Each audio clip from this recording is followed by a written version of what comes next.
Kovai AJK கல்லூரியில் நடைபெற்று வரும் கல்லூரிகளுக்கு இடையேயான கபடி போட்டியில் வெற்றி முனைப்புடன் வீரர்கள் ஆக்ரோஷமான ஆட்டத்தை வெளிப்படுத்தி வருகின்றனர்.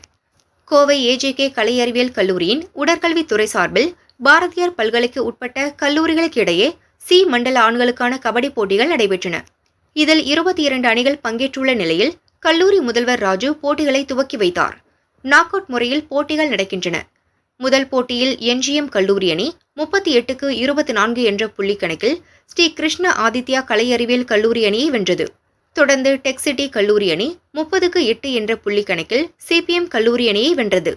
கமலம் கல்லூரி அணி 32க்கு 13 என்ற புள்ளி கணக்கில் அங்கப்பா கல்லூரி அணியையும், ஸ்ரீ ராமு கல்லூரி அணி 35க்கு 8 என்ற புள்ளி கணக்கில் வித்யாசாகர் கல்லூரி அணியையும், பொள்ளாச்சி எஸ்டிசி கல்லூரி அணி 35க்கு 29 என்ற புள்ளி கணக்கில் ஸ்ரீ நாராயணகுரு கல்லூரி அணியையும் வென்றன.